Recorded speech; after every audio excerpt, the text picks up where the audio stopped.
crisp autumn evening, a group of friends decided to embark on an adventure to explore the infamous Bryce Hospital. Armed with flashlights and a sense of bravado, they made their way to the sprawling grounds, excitement and trepidation mingling in the air.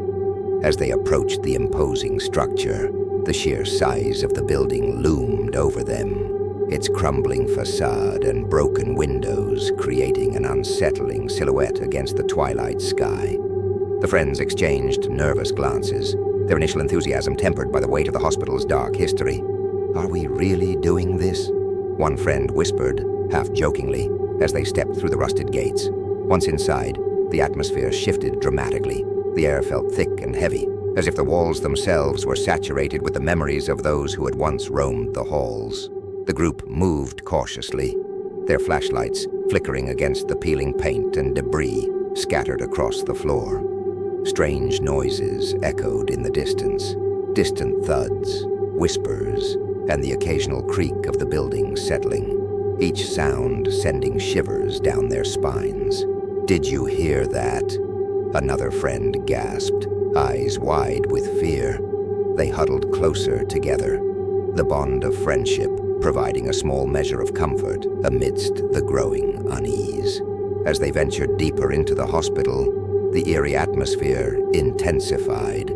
Shadows danced along the walls, and the temperature seemed to drop inexplicably in certain rooms. One friend claimed to have seen a fleeting figure out of the corner of their eye, while another felt a sudden chill brush past them, as if someone or something was watching.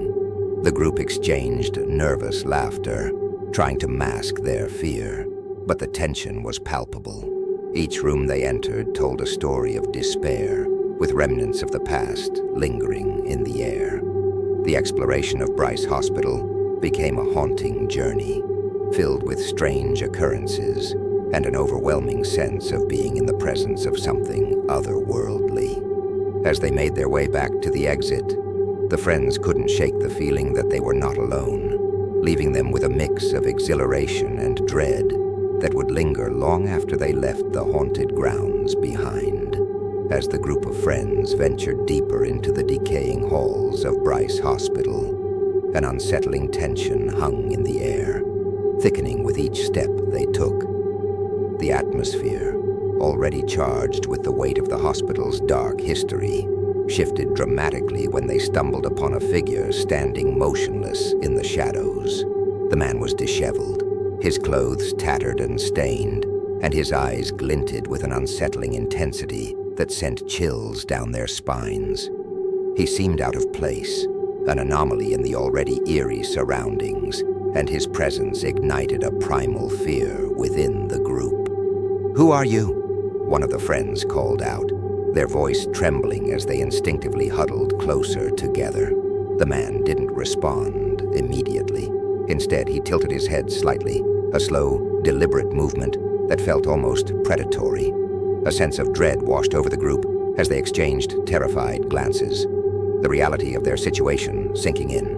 The man's unsettling behavior, his vacant stare, and the way he seemed to linger in the shadows made it clear that they were no longer just exploring a haunted location. They were in the presence of someone who could pose a real threat. Panic erupted as the man took a step forward, his intentions unclear but undeniably menacing. "We need to get out of here," another friend shouted, their voice breaking the tense silence.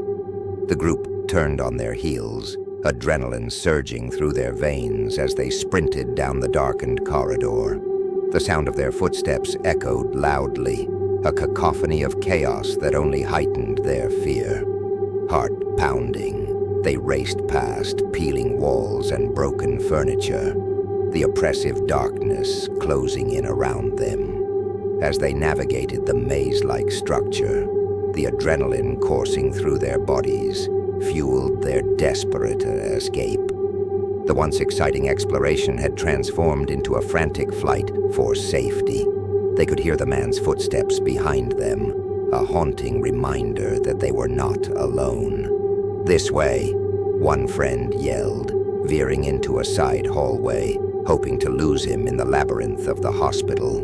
The group followed, their breaths coming in ragged gasps, the fear of the unknown propelling them forward. Every corner turned felt like a gamble, the shadows seeming to stretch and twist as they ran. The oppressive atmosphere of the hospital, once filled with curiosity, now felt like a trap closing in around them. As they burst through a set of double doors, the cool night air hit their faces like a wave of relief. But the fear still clung to them. They didn't stop running until they reached the safety of their car, hearts racing and minds reeling from the terrifying encounter.